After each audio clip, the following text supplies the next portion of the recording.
25일, 26, 27, 28 오늘 20일인데요. 역대하 토막강의 28일째 4일째는 25장으로부터 32장까지 또 매우 많죠. 한 9장쯤 되는 것 같아요. 이 긴 많은 장들에 활동하는 왕들이 또 한 5명쯤 됩니다. 이 지도는 지난번에 이제 보여드린 남방 유다와 북방 이스라엘의 지도인데 오늘은 거기에 좀 여러 가지를 더 포함시켰습니다. 먼저 오른쪽에 북방 이스라엘의 수도는 사마리아입니다. 사마리아 좀 빨간 지도 안에 노란 글자로 쓰인 거 보이죠? 사마리아. 거기가 수도이고 그 다음에 지파는 에브라임 지파가 왕입니다. 왜냐하면 첫 왕 여로보암이 에브라임 출신이기 때문에 그래요. 그래서 19명의 왕이 모두 에브라임 지파에 속하는 것으로 되어 있습니다. 그 다음에 첫 왕이 여로보암이고 그 다음에 남방 유다는 수도가 예루살렘, 그 지도의 남쪽 파란 부분에 예루살렘 또는 거기가 수도이고 왕 지파는 유다 지파입니다. 첫 왕이 르호보암이고요. 그런데 이 남방 유다와 북방 이스라엘을 역사적으로 끊임없이 괴롭히는 그 옆에 그 원수들이 있어요. 원수라는 말은 뭐 태어난 원수가 아니지만 자꾸 와서 괴롭혀요. 뭐 오랫동안 괴롭히고 또 전쟁하고 또 사람 잡아가고 하는 일들을 한 사람들이 5민족이 있습니다. 그래서 제가 왼쪽 위에 이스라엘의 5대 적이라고 했지 않습니까? 첫째는 암몬이에요. 우리 북방 이스라엘 빨간 부분 바로 오른쪽에 암몬이고 그 다음에 조금 내려가면 모압 있고 더 내려가면 에돔이 있고 그 다음에 왼쪽 서쪽으로 가면 블레셋이 있습니다. 그 다음에 북쪽 저 위에 오른쪽에는 아람은 구약의 히브리어로 아람이고 신약의 용어로는 수리아예요.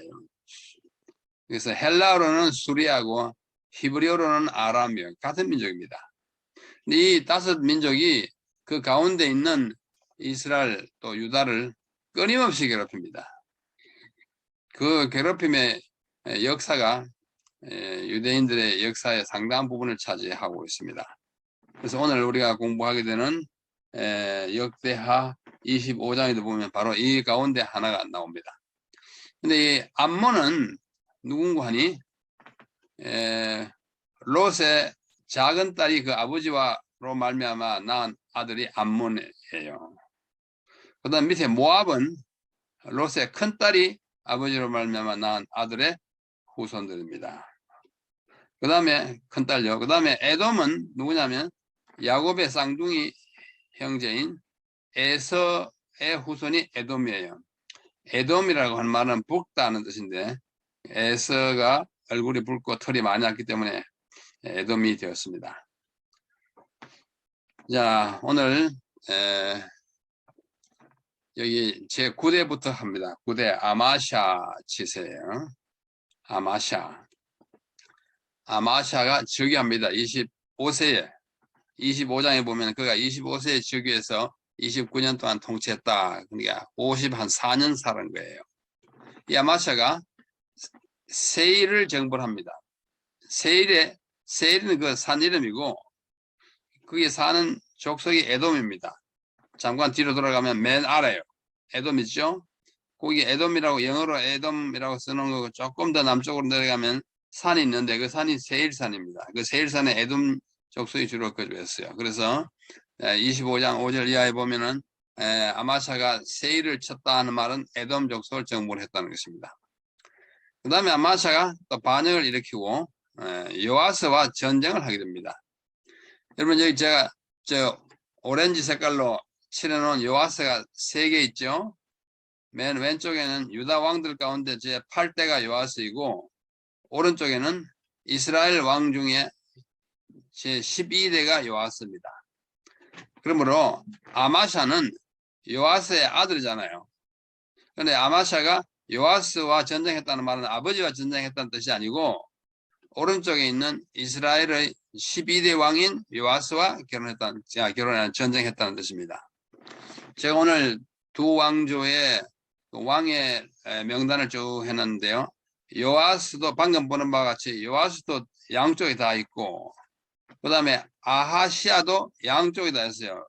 유다의 6대 왕이 아하시아고 이스라엘의 9대 왕이 아하시아고 또 있어요. 이렇게 똑같은 이름이 나오므로 우리가 좀 주의해야 이 어느 쪽 왕인가 이것을 좀 생각해 볼 필요가 있습니다. 그래서 서로 혼돈이 되지 않게 똑같은 이름이 요아스를 비롯해서 한 4명, 4쌍이 나옵니다. 나중에 잘 보시기 바랍니다. 예호람, 이쪽에 유다의 5대가 예호람이고 이쪽에 또 몇 대, 11대 이스라엘 예호람이고 뭐 하여튼 이렇게 혼돈되지 않기를 바랍니다. 근데 아마샤가 죽습니다. 근데 피살돼요. 참 좋지 않는 이제 결말을 하고 죽습니다. 그 다음에 이제 왕이 누구냐면 오시아예요. 오시아는 참 선한 왕이었다고 성경은 전하고 있습니다. 26장에 쭉 나오죠. 제 10대 왕입니다. 오시아 왕이 아주 그 아버지에 비해서 착한 왕이었기 때문에 백성들이 이 오시아를 왕으로 추대해가지고 그 아들들 가운데 아마샤 아들 가운데 이 오시아를 특별히 백성들이 좋아하고 아주 존경하고 흠모하는 사람이었습니다.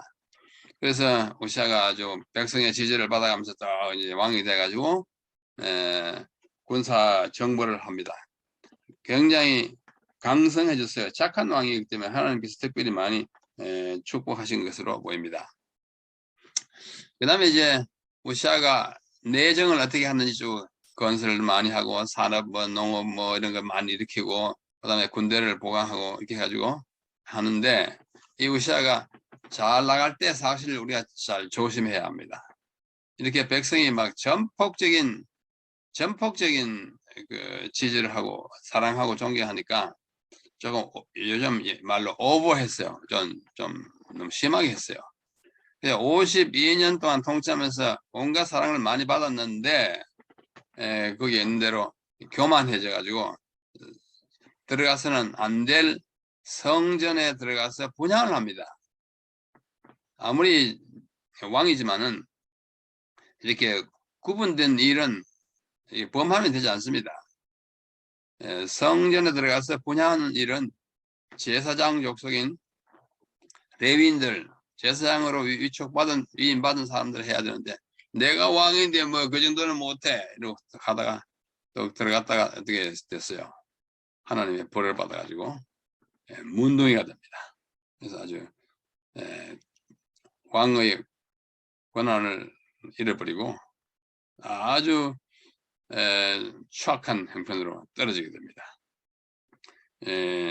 여기 제가 그림을 이렇게 좀 뽑았는데 왼쪽 그림은 어린 나이 16살에 이제 왕으로 위임받는 말하자면 즉위하는 광경이고요. 그 뒤에 군대 보십시오. 굉장히 강한 군대를 가지고 있었어요. 16살부터 왕으로 돼가지고 52년 동안 살았는데 이게 오른쪽 그림은 그 분향 향단을 들고 성소에 들어가서 하려하다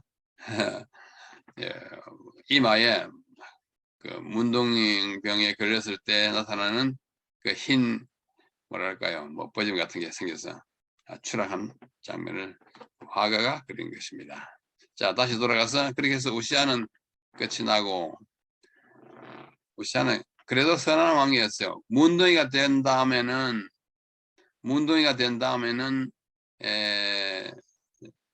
왕의 일을 보지 못하잖아요. 그 우시아 제10대 우시아의 치세 해놓고 792년 1년에서 739년까지 이렇게 올해 52년 동안 치례하고 그 앞서서 문둥이가 됐어요. 죽기 전에. 문둥이가 된 다음에는 왕 직무를 못하니까 그 아들 요담이 일찌감치 죽기 전에, 그러니까 그의 아버지가 죽기 전에 왕이 됩니다. 그 보십시오. 언제부터 왕인관이 750년 11대 요담은 750년부터 BC. 그랬으니까 아버지가 돌아가시기 몇 년 전이에요? 10년 전입니다. 그렇죠? 10년 동안 공동 통치를 하는 것입니다. 아버지는 명목상이고 아들이 주로 하는데 아버지가 아직 안 죽었으니까 아버지가 죽을 때까지 740년까지 했지만은 오시아가 왕 노릇을 한 10년 동안 못하고 아들에게 위임하여 요담의 치세는 750년에서 시작해가지고 한 16년 동안 그렇게 했다고 전해지고 있습니다. 자, 그래서 이 요담도 아주 착했어요. 그 아버지를 따라서.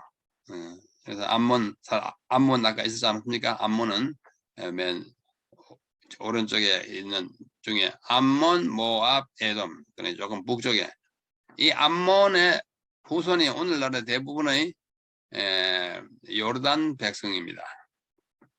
요르단의 수도가 암만이잖아요. 암만.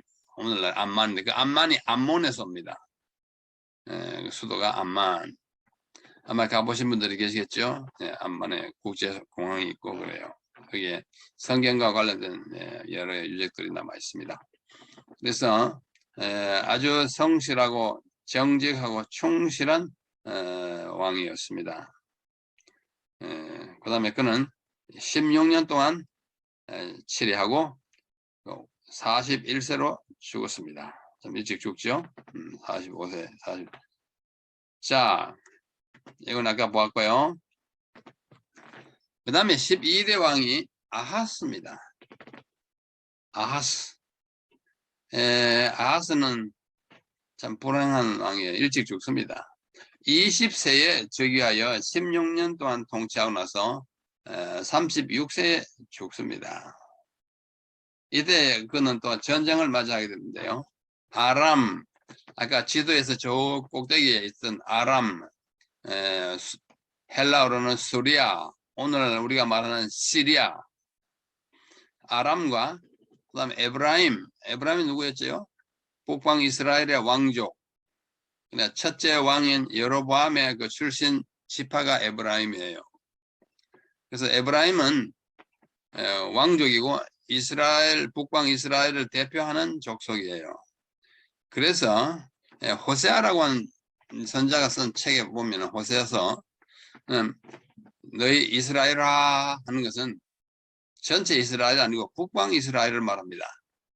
이스라엘아 하고 야단 한 사람 치다가 너 에브라임아 하는 것은 그 왕족을 말하는 거예요. 너 사마리아여 하는 것은 수도를 말하는 거예요. 똑같은 대상인데 북방 이스라엘의 나라 이름이든지 수도 이름인지 왕족 이름인지 이 세 가지를 자꾸 이렇게 교대로 일컬으면서 호세아가 기별을 전합니다. 그건 온통 다 북방 이스라엘을 보고 하나님이 말씀하시는 거예요. 호세아의 기별은 굉장히 아주 통절합니다. 야단을 많이 치세요. 너희들이 다 하나님을 버렸다. 돌아오라. 이스라엘아, 에브라임이야, 사마리아야, 다 똑같은 대상이야. 그래서 여기 에브라임이 바로 북방 이스라엘입니다.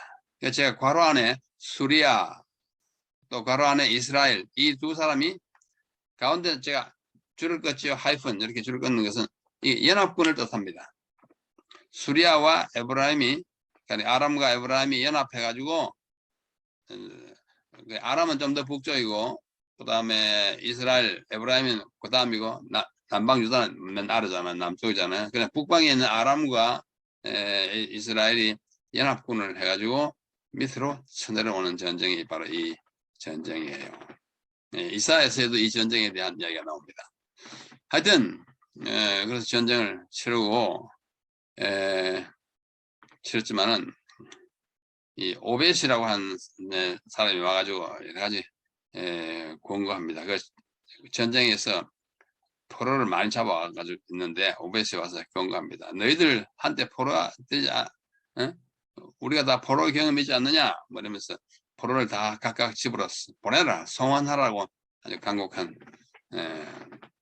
얘기를 합니다. 그래도 이 말을 잘 안 들었어요. 하여튼 그래가지고 이게 군박해지니까 연합군이 와서 치니까 아하스가 곤경에 처한 나머지 아수르에게 도움을 요청합니다. 아수르 왕, 그 당시 왕이 디글랏빌레셀이에요. 그래서 고사하는 일이 28장 16절로 나오고, 그 다음에 그는 또 불행하게도 또 죄를 짓고 우상숭배 아주 깊이 빠져들고, 특별히 이 아하스는 나쁜 짓을 하는데 성전에 있는 여러 기구들을 막 깨부셨습니다. 굉장한 신성모독이잖아요. 그래서 이 아하스는 아주 그 아버지의 일과는 전혀 반대되는 악한 왕으로, 제가 첫날 말씀드렸다시피 이스라엘과 유다에는 전체 합쳐서 42명의 왕들이 있는데 대부분이 악한 왕이에요. 여호와의 보시기에 악을 행하였다, 범죄하였다, 그래서 죽었다 이렇게 하는데, 일시적이나마 선한 왕이었다, 하나님의 보시기에 선하였다 하는 그런 칭호를 받은 사람이 8왕밖에 되지 않았습니다. 이 악한 왕 중에 하나가 대표적인 왕이 아하스로 봅니다.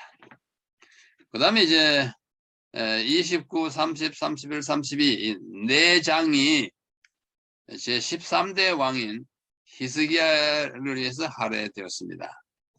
이 역대기의 저자로고 우리가 믿는 에스라가 역대기를 기록할 때에 아무래도 사건이 많고 치적이 훌륭하면 더 많은 장을, 더 많은 페이지를 할애하게 되어 있지 않습니까? 가령 뭐 1년 하고 죽었다, 뭐 한 몇 절에 끝납니다. 그런데 히스기야는 꽤 많은 장을, 넉 장을 할애받았어요. 거기에 많은 그 쓴일, 단일을 경험합니다. 그래서 이 이야기는 이사야서에도 많이 기록되어 있어요. 왜냐하면 히스기야 시대에 이사야가 선지자였기 때문입니다. 자, 그가 한 일 가운데 제일 잘한 것으로 에스라가 기록한 것은 성전 봉사의 회복입니다. 그 앞에 아하스라는 왕이 성전을 막 부수고 그랬거든요. 건물은 안 부쉈지만 그 안에 기물을 막 부셨어요. 뭐 등대라든지 진설병상 것들 막 깨부수는데 히스기야가 들어와서 아하, 우리 아버지 이 악한 왕으로서 이런 잘못을 했는데 내가 다 회복해야 되겠다고 전반적으로 회복합니다. 히스기야가 25세에 즉위하여 29년을 통치합니다. 근데 제가 여기 25세 즉위를 파란 색으로 칠해 놓았죠. 왜 그러냐면 그의, 자, 제가 앞 페이지로 돌아갑니다. 그의 아버지 아하스는 20세에 즉위하고 16년을 통치했으니 36세에 죽었잖아요. 36세에 죽자 바로 이어서 그의 아들 히스기야가 즉위했는데 36세에 죽은 아버지의 아들이 그 즉위할 때가 25세면은 히스기야가 그의 아버지 몇 살 때 났습니까?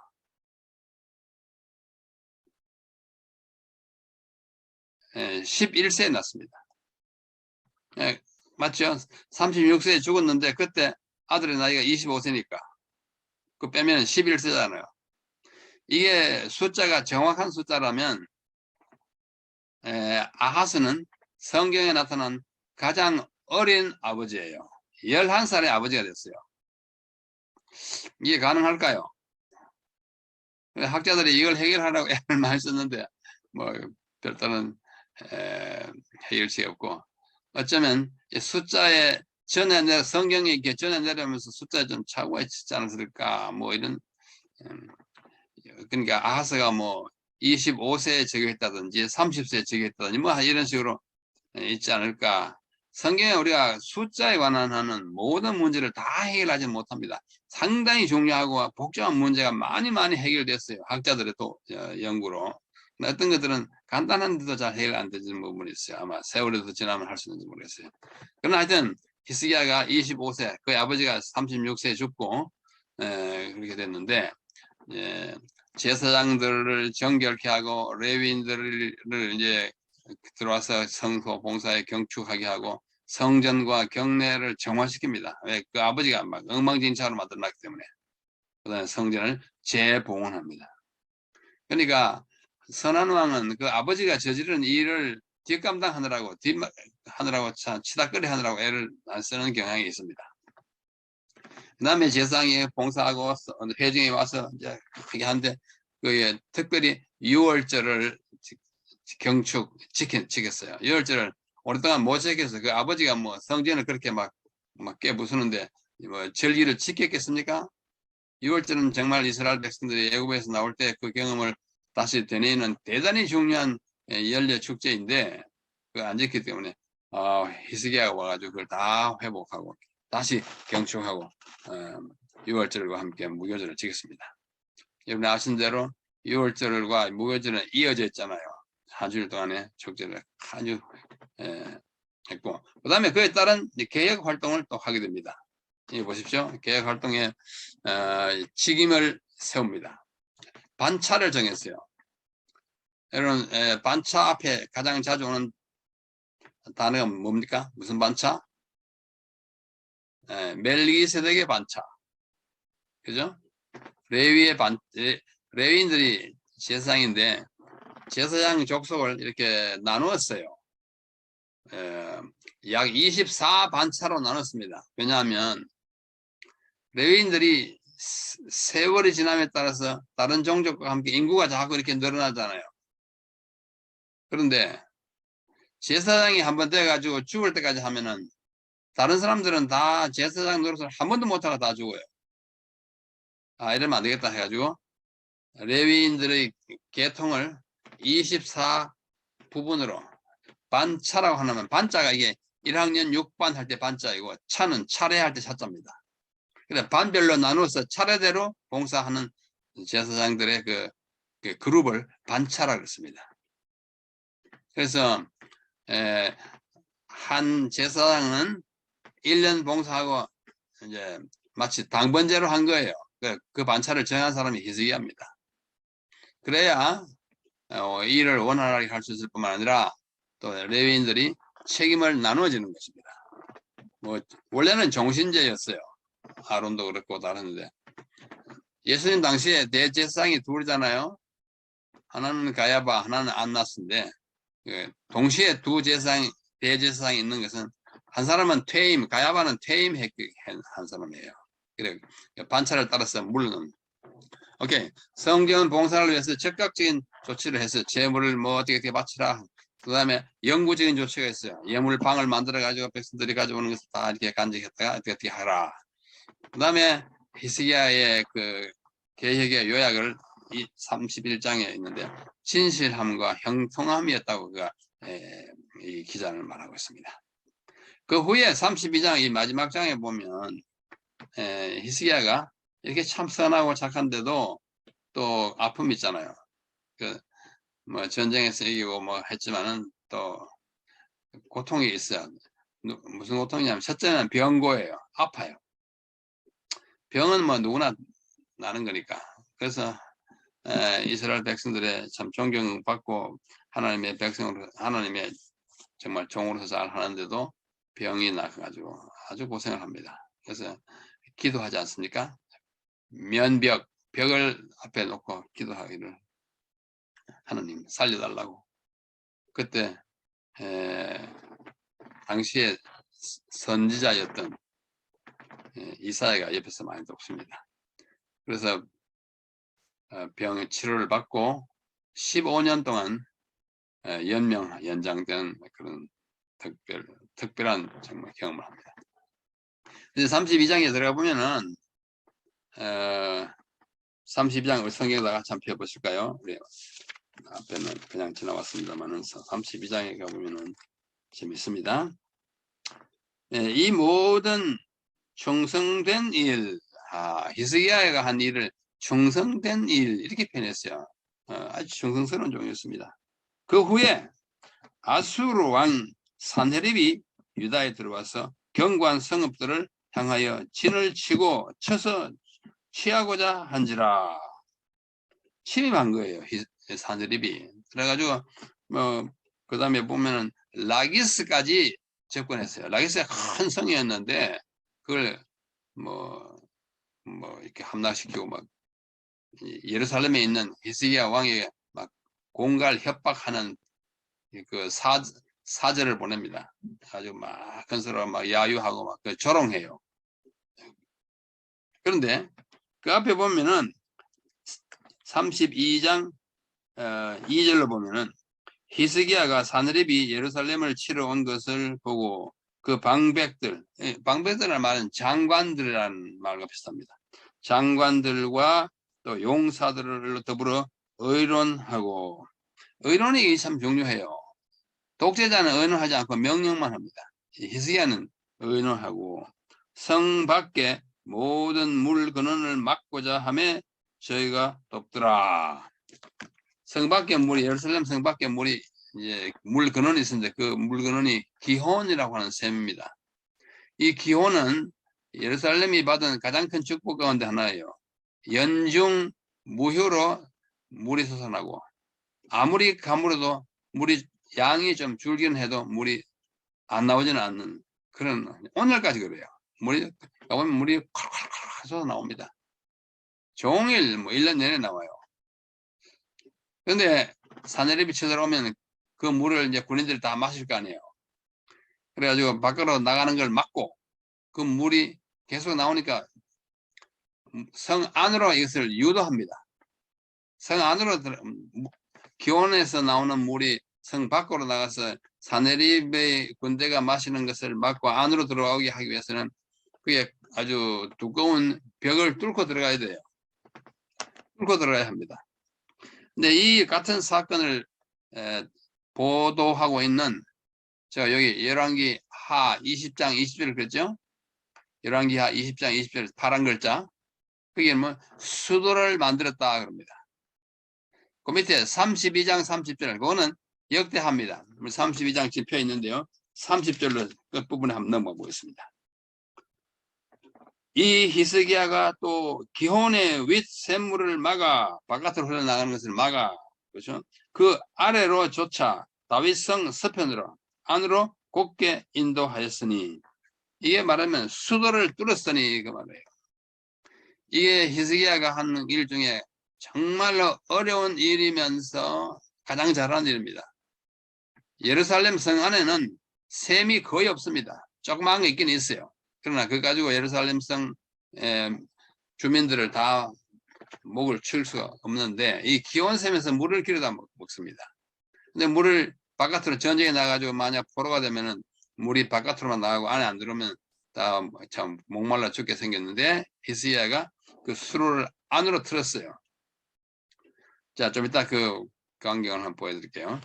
그래서 이 사느립이 와가지고 막 조롱합니다. 너희가 뭐 하나님 믿는다고 뭐 다 구원 받을 줄 알아? 너희 하나님 뭐 어디 있어? 막 조롱을 해요. 이 사느립이 아주 나쁜 사람이야. 그렇죠? 그래서 히스기야가 또 이사야와 함께 기도합니다.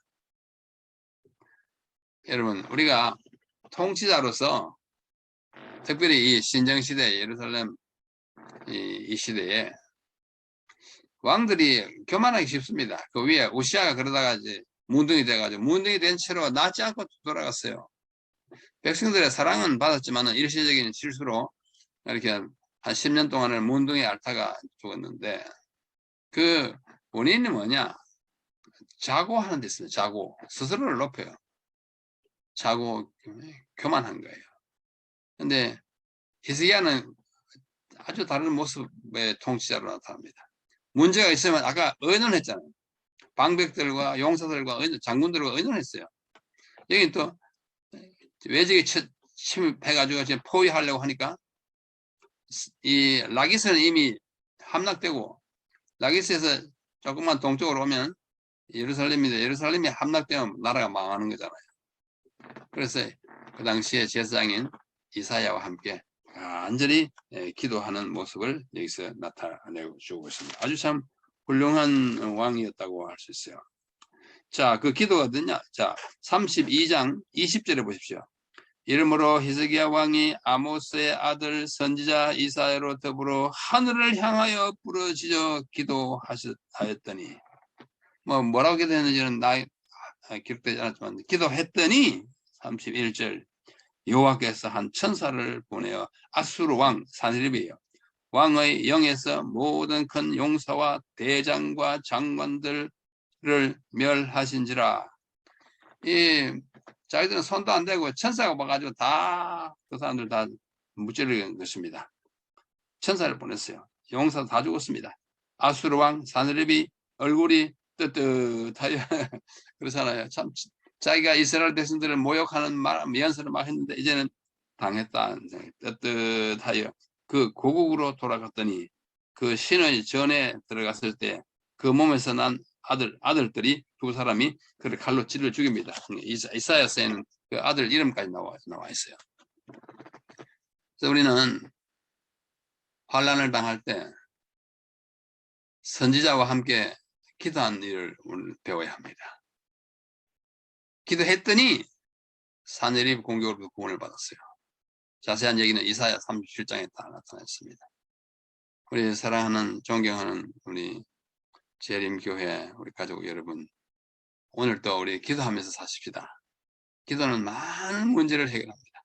왕도 기도했더니 승리하고, 왕도 기도했더니 병에서 낫고, 기도할 때 우리 주님은 큰 일을 이루어 주시는 것입니다. 여기 좀 낯선 사진 그림이요. 히스기야가 물이 바깥으로 흘러나가서 아수르 군대가 마시는 것을 막고, 또 예루살렘 성 안에 있는 자기 백성이 국민이 갈증을 안 느끼도록 물을 마실 수 있도록 바위를 뚫어서 만든 터널입니다. 그걸 이가지고 히스기야 터널이라 그래요. 열왕기하 20장 20절에 이걸 수도라 그랬어요. 수도. 물길이라는 뜻은. 그 보시다시피 저기 아이가 하나 있죠?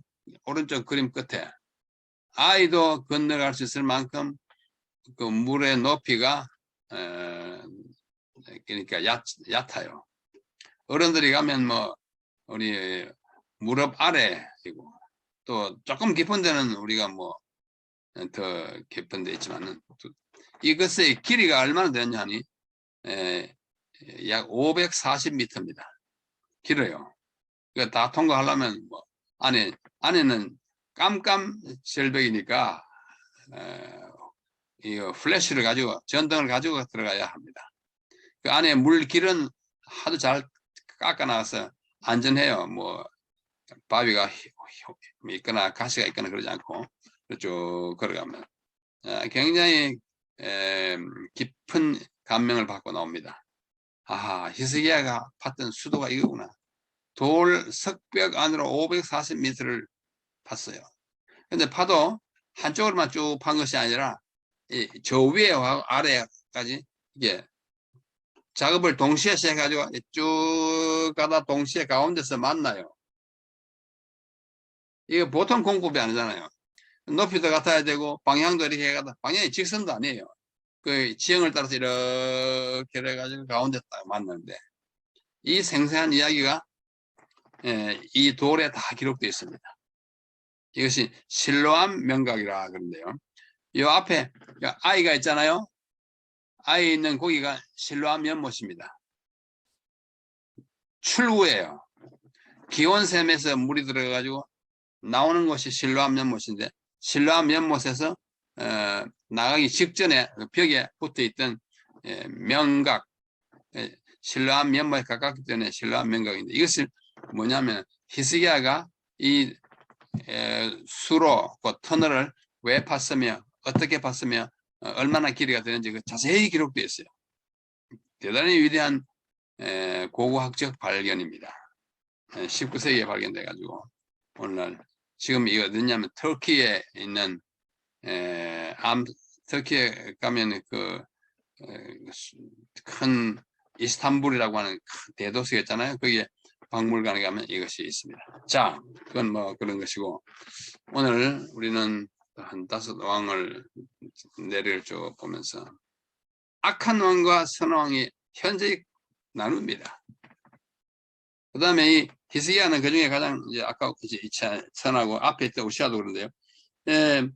이 히스기야가 죽을 때 맨 마지막에 그 한 표현은 참 좋아요. 32장 33절 마지막 절이에요. 제가 읽고 마치겠습니다. 히스기야가 그 열조와 함께 잠에 온 유다와 예루살렘 거민이 저를 다윗 자손의 묘지 중 높은 곳에 장사하여 저의 죽음의 존경함을 표하였더라. 그 아들 므낫세가 왕이 죽으면 묻히는 묘역이 있는데 그 중에서 제일 높은 곳에, 우리 포천 공원 묘원 가운데 제일 높은 곳에 누가 있는지 모르지만 거기 높은 것은 별로 안 중요한 거 아니고, 이 다윗성에 제일 높은 곳에 했다는 것은 히스기야를 그들이 얼마나 문자가 들어 존경했다는 것을 보여줍니다. 우리 오늘 또 우리는 선한 삶, 또 기도하는 삶, 혼자 기도할 때 무력감을 느낄 때 선지자는 뭐 장로님도 될 수 있고 목사님도 될 수 있고 아니면 친구도 될 수 있어요. 오늘날은 뭐 이렇게 기름 부음을 받은 선지자가 없으니까, 그래서 동료와 함께 기도함으로써 만난을 극복해 나가고 승리하는 하루의 삶을 살기를 간절히 바라면서 오늘 32장까지 마치고 내일 마지막 36장까지 공부하겠습니다. 감사합니다. 네.